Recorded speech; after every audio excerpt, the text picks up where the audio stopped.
Welcome back, croeso nôl, to episode 2 of The Exchange, which is a one-off podcast. It's a chance to listen to the man who, for the last 8 years, or nearly 8 years at this point, has been keeping a very close eye on how we spend our money in Wales on our public services. I'm Betan Powys. This is Adrian Crompton. Welcome back, Adrian. Adrian is the outgoing, or soon-to-be outgoing, Auditor General next summer. And this time in this podcast, we're going to look and discuss the huge challenges faced by the public sector in Wales. And we know they're huge. We have to say anybody who watches the news will know of the challenges facing public services in Wales, and you'll probably be feeling them in your everyday lives as well. So come on then, Adrian, a few things off your chest and a few things to spell out. Follow the money is what they say. So let's start making you talk and start with that biggie, financial pressures. So spell it out for us. Sure. We can't talk about anything in this role without talking about the money. You're absolutely right. And over the last couple of decades, we've seen really consistent and quite severe squeeze on the public finances in Wales. Here at Audit Wales, we take a look at all of that. If we start with our perspective on local government, what we're seeing at the moment is, in many cases, local authorities which are right on the cusp of financial sustainability, I would say. So to their credit, local authorities across the country have a pretty good grasp on the here and now and how they're going to manage their budgets in year. But they're living for that short-term time horizon. And some authorities are dipping into their reserves just to balance the books, and that's unsustainable. I was about to say, by the way, the alarm is sounding for public spending. There's an alarm sounding somewhere, so forgive us. But there's nothing we can do about that, so we'll stick to the alarm. We can talk about it. So when you say on the cusp of, financial sustainability, does that mean that they're going to wake up one day and think, well, we can't afford to do what we have to do. We can't keep things going? Well, that's what you've seen across the border in England in a number of cases. Really high-profile, big authorities like Birmingham Council, for instance, have essentially found themselves bankrupt. Now, we've not had any such instances in Wales, which is testament to the skill, the dedication of politicians and officers across the country. But as I said, what our work tells us is that some authorities are right on the edge of that position, and they face really sharply rising costs in a number of areas, but children's services and an obvious one, but also in the provision of temporary accommodation. These are demand-led services that they have to respond to, and so in some cases it won't take very much to tip those authorities over the edge, I fear. So are we saying that, you might be, chief finance officer for a local authority, and I don't know, a few families move into the area with great demands on your service, perhaps children who need special need education and so on.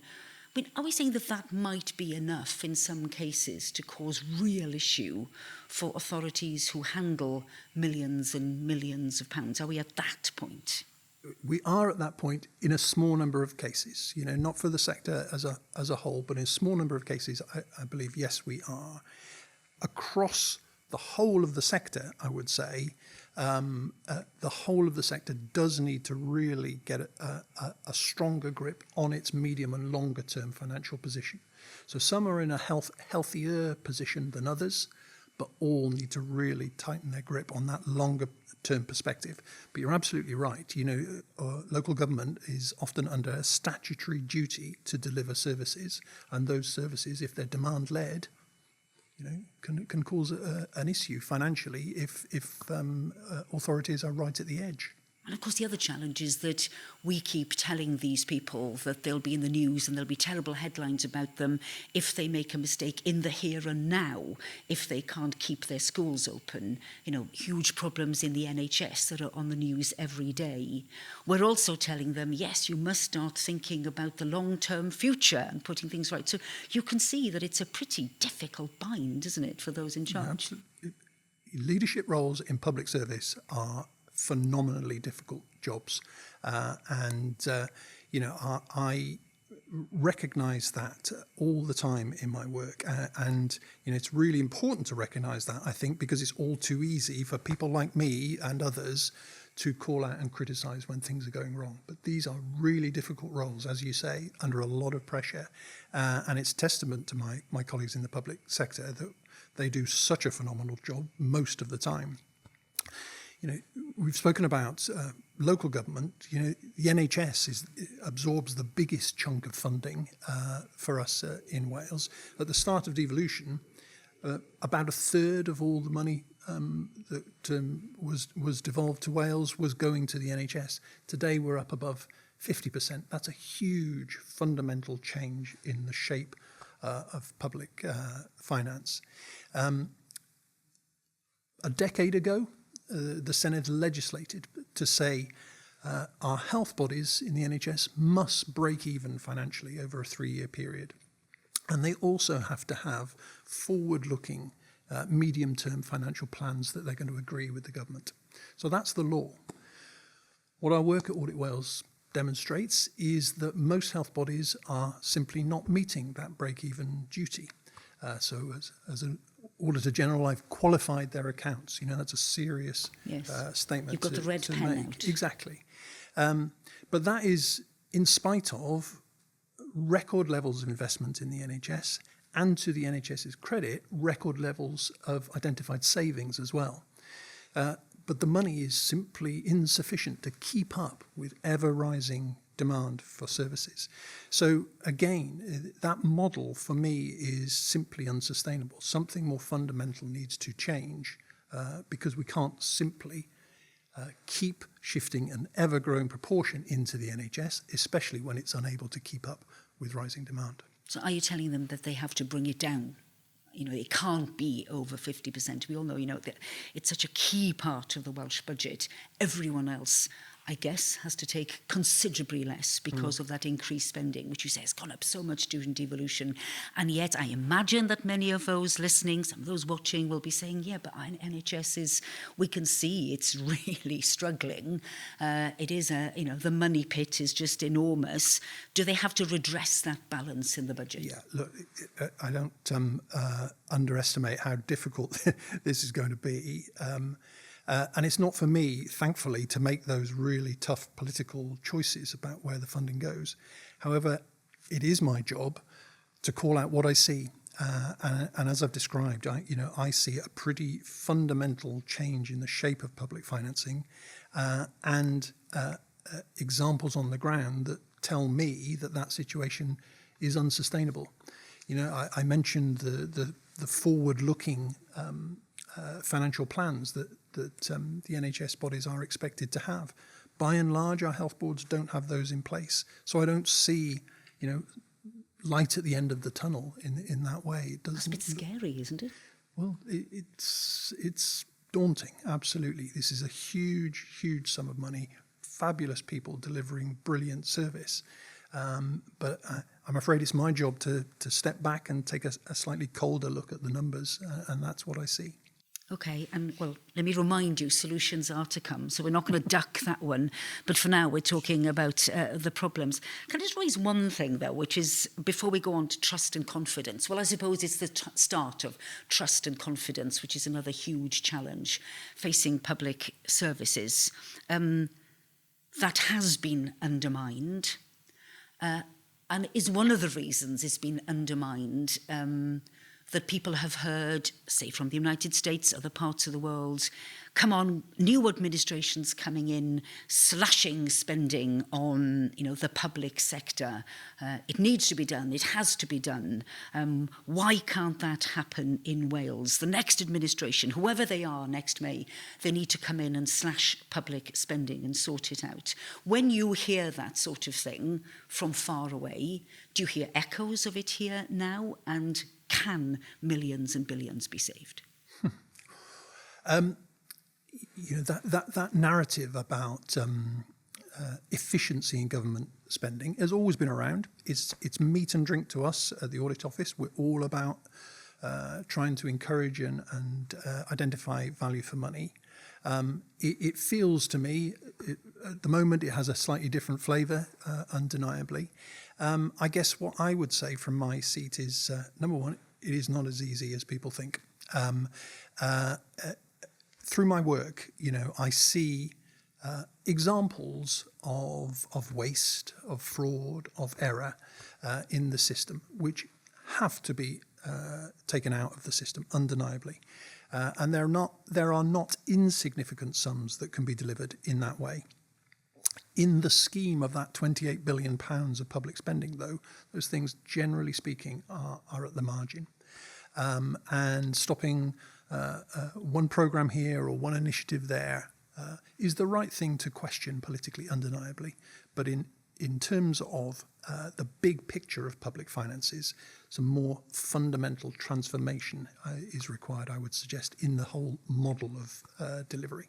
I suppose, as ever, you'd say if it was easy, then it would have been done, well, before your time, let alone in your time, I guess. It's, some of the things I'm sure we'll talk about require us to shift to a longer-term mindset, to a focus on greater prevention rather than dealing with the symptoms of issues. These things are easy to say, everyone agrees with them, but very difficult to effect. They take time. And that time may be out of kilter with political cycles and so forth. It's also the case that not always are the benefits seen by the organisation taking some of the pain. So you've got to do the hard stuff, take the nasty headlines, exactly. And by the time things are better, you're long gone. Exactly, yes. Yeah. So from the point of view of the public, who'll be voting in Wales if they choose to do so next May, you're already hearing an awful lot of people saying, gosh, we spend so much of this, but it's not doing that well, because their experiences of problems, of buildings falling down, of things looking poor. They're not standing up and saying, public services in Wales, we can be proud of them after 25 years of devolution. They can see there are problems, but they want solutions. So, how do you rebuild that confidence at a time when actually you still at the moment have to be cutting and you still have to be making things, you're trying to make them more efficient, but actually what you're doing is not pouring in more money? How do you get that confidence Absolutely. That is a tough question. And actually I should be saying, come on, spell out how the confidence has gone at the moment as opposed to the solutions, which we'll come to in a minute. So I think public trust and confidence, this is low and diminishing in Wales in our political and public service delivery models. But that's not unique to us. That's a global phenomenon. So there are many factors at play, some of which are out with our control. The global media landscape and how we access information and the truth these days is not, sadly, within our gift. However, some things are in our control. So we discussed in the previous episode, some of the phenomenal work that the public service delivered in emergency times, in the pandemic and at other points. The part of the feature of those times was the pace with which we delivered and the effectiveness of what we delivered. And it's some of that, I think, that we really need to focus on to try to win back public trust and confidence. Whenever the public see, as you say, services that they're trying to access of poor quality, not improving, moving in the wrong direction. Not seeing a doctor, holding the roof of the school. Of course, they feel that reflects not necessarily on the individual bodies necessarily, certainly not on the individual staff that they engage with, but with the system as a whole. There's something wrong with the system. So pace and delivery absolutely is key, and some of our work at Audit Wales shines a really sharp light on that. The other thing, which I would say is very definitely within our gift, is governance. And that's another of my responsibilities to keep an eye on how organisations in the public sector are being governed. Sounds a dry topic, but it's super important, I'm afraid. Because by and large, the message I can give and the assurance I hope I can give to people is that the vast majority of our public service, the vast majority of taxpayers' money is well managed and well governed. However, there are occasions where that is not the case. And I've had cause to call that out over the last 7.5 years. And is that because the structures aren't right, or people aren't doing the right thing? They don't care enough. They're not keeping a close enough eye. What are the reasons? It's all of that, I'm afraid. It's not unique to any part of the system. I've reported on governance failings in the Welsh Government itself, parts of the NHS, parts of local government, arm's length bodies, right down to small town councils. Common features, I would say, are always an element of process, boring stuff, but we've got to get it right. And if we've got procedures and processes in place, let's follow them properly. But I would say the more significant element, which is common, is people, and behaviours and actions that people take. And sometimes that's not a reflection on them as human beings, but they just do the wrong thing. Other times I fear that people under pressure can lose sight of some of the values and behaviours that we all want to see in public service leadership, and I'm sure brought people in to that sphere of work in the first place.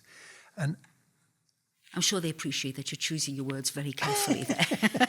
It's a small number of cases, but in a way that doesn't matter, because I think every time I call out some governance failing in a part of the public service, it pollutes the whole system. It colours the public's view of all of us.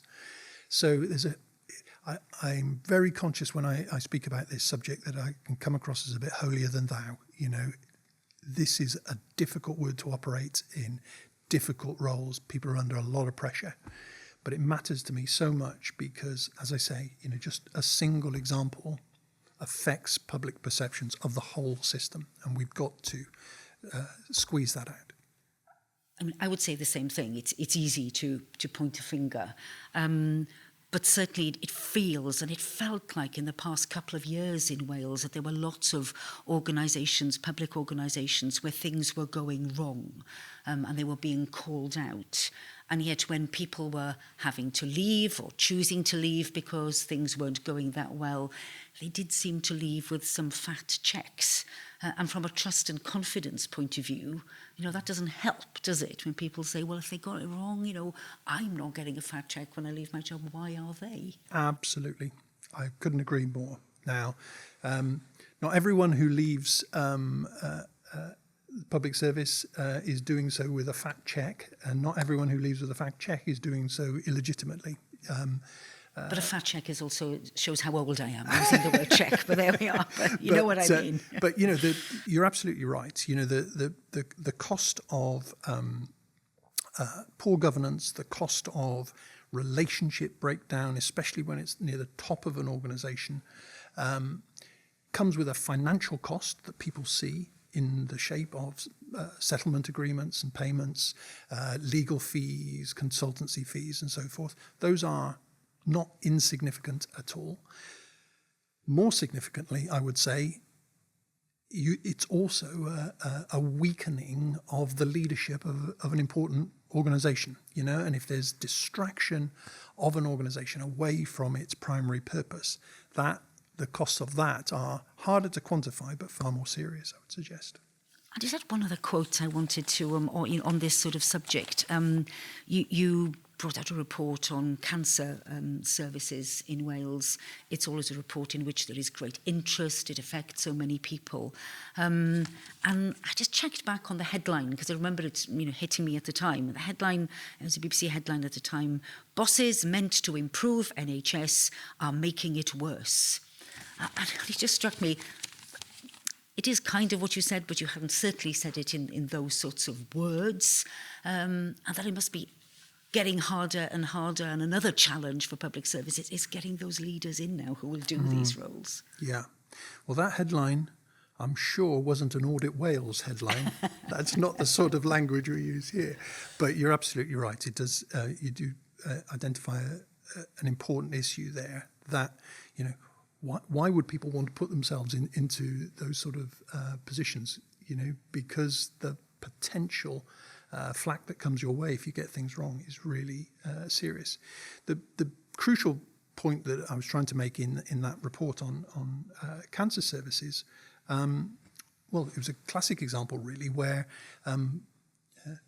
we've put ever more resource into that area, well above inflation increases in funding. Super important, clearly, affecting lots of people and their loved ones in the population. And yet what we're seeing are poorer results, growing waiting times and so forth. The critical point that we were trying to draw out there was the need for the Welsh Government especially, and what's called the NHS executive at the top of the NHS, to provide much clearer and sharper leadership of the whole system, because everyone involved in that sphere of work is desperate to do the right thing, clearly. But what we needed to do, in my view, was to knit together and give a clearer steer on priorities and strategy for the whole system. And is it sometimes too complex at the top? I mean, perhaps we can come to this as a solution, but you sometimes get the impression that there are new names all the time of organisations, and I can't keep up with them, who are keeping an eye on things and running things. And does that just mean sometimes that, although done with the best will in the world, it means it's more opportunity to finger point at, well, it's not our fault, it's them, and I thought they were doing that, and we, that sort of thing. Yeah. We're a small country, 3 million plus people. But that ought to be a positive, shouldn't it? It is a positive, and it ought to be something we can leverage to our advantage. That's big enough to be strategic and to do some things with weight, but small enough that we can be nimble and collaborative and so forth. But boy, oh boy, do we make the system complicated. So, as an illustration, my line of sight is on auditing the accounts of all parts of the public service. I sign off the accounts for the best part of 100 significant public sector organisations of one form or another. That's busy to start with. Layered on top of that, we have a myriad of different collaborative and partnership arrangements which are there to try and help us solve some of the wicked issues that can't be solved by a single organisation, need different parts of the system to work together. So we have things called public services boards, we have regional partnership boards, we have corporate joint committees, we have city deal regions, we have education consortia. The list goes on. And the motivation and the idea behind each of those bodies and structures, I'm sure, is positive, there for a good reason. But you put them all together, and what you're left with is a system that is overly complex. And now the consequences of that are many. Those structures and bodies are often populated essentially by the same folk who have to go to different meetings and play a part in different spheres. So that stretches their capacity really thinly. But it also potentially leads to a system which is fragmented in its delivery and possibly a bit slow as a result in its delivery. So that pace you were talking about. That pace is sometimes that's at its root. But it also, from a citizen perspective, makes it hard to understand, as you say, who's responsible for what. I don't really care. I just know I need access to X, Y, or Z. But navigating that system when it's so complex from a citizen perspective is ever more difficult. So listen, before another train goes by, and don't suppose Transport for Wales would thank us for stopping their train, so we can't help that either. So we've talked about less money, more demand, less trust and confidence, more complexity. Any other challenges to set out there, or have we more or less gone through the challenges before we bring this episode to an end and talk about that would be enough, but sadly there are many others. Go on, quick list. But I won't give you a quick list, but maybe the one we cannot ignore are the things that are out with Wales affecting the whole globe. Yeah, so geopolitical events overseas. The war in Ukraine drove inflationary pressures across the world, and that comes home to roost in the cost pressures that our public services face. Staying with Ukraine, the government ran a programme to resettle Ukrainians in Wales. I wrote a report on that, was super positive, in fairness to the Welsh Government, about the collaboration and focus that we could see across the system to deliver that. Perhaps the biggest of all facing us and having a real effect on public services here is climate change. That manifests in real-world short-term costs when we have to deal with extreme weather events or focus more on flood protection or whatever it may be. But even bigger than that, work that my office has undertaken has indicated there are very significant but as yet unquantified sums which are necessary if the public sector, let alone the whole of Wales, is to move towards net zero. So a massive challenge for the whole public service to put a number on that bluntly, because we have to do that before we can do the even harder job of working out how we're going to meet that demand. So those external global pressures we can't ignore because they have real impact on us at home. So listen, just before we go on to episode 3, and we're going to start being positive and talk about opportunities for improvement and so on, let's just end this episode with a thought from you on, we are 25 years into devolution. We have, to a great extent in Wales, done things our own way. And there'll be people listening from all sorts of backgrounds, all sorts of political backgrounds, some fans of devolution, some not. Some voted for the successive Labour administration, some not. So let's put all of that aside, but just say, 25 years in, we do hear a lot of headlines that things are doing better in parts of England, certainly, education results, waiting lists, Wales still seems to be struggling. What is that? Is it a disappointment? Is it a failure? What is it? How do you quantify it? I'm not going to get into the ins and outs of where measures might look more positive or less positive in Wales or England, because we could all play that game and pick and choose our statistics. My line of sight is on the situation in Wales, not in England. And what I see, absolutely some massive challenges, undoubtedly some need for pretty fundamental change in how we go about things here. But we're holding it together at the moment through phenomenal efforts on the part of public servants, politicians, senior leaders, frontline staff, right through the system. And there's a lot that is good about our public service delivery. We have unique features in it, which the world looks to for leadership. Most prominent, I suppose, is the work that the public service delivers around future generations thinking. I'll say more on that because I think there's more that we need to do, but undeniably as a piece of forward-thinking legislative and policy delivery that's genuinely world-leading. And many other examples of good practice that we see through our work. Always seeing the negative on things. One of the things, unfortunately, despite being a small, really connected, networked country, we still aren't very good at making good practice flow through the system, and joining that up and making it something that we all benefit from. So there's more that we need to do in that space. It links to the point we made earlier about the fragmentation and complexity of the system. Perhaps that's one of the barriers that gets in the way.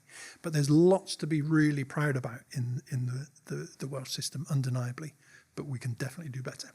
Fine. So episode 3, we're going to be more optimistic, or we're going to try and go through, well, is it optimistic, or try and be realistic about what can be done so that we're not just listing problems. So if you want to know what you think, Adrian Crompton, the future ought to be and what ought to change, then please join us for episode 3. For now, thank you. Bye-bye.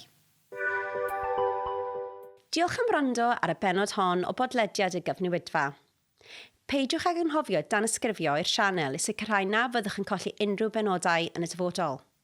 Ac os gennych unrhyw gwestiynau neu sylwadau, byddem wrth ein bodd yn clywed gennych. Am ragor o wybodaeth am unrhyw un o'r pynciau drafodwyd yn y bennod hon, ewch i'r disgrifiad neu ewch i'n gwefan archwilio.cymru. Thanks for tuning in to this episode of the Exchange podcast. Don't forget to subscribe to our channel to make sure you don't miss future episodes. And if you have any questions or thoughts, we'd love to hear from you. For more information about any of the topics discussed in this episode, check the description or visit our website at audit.wales.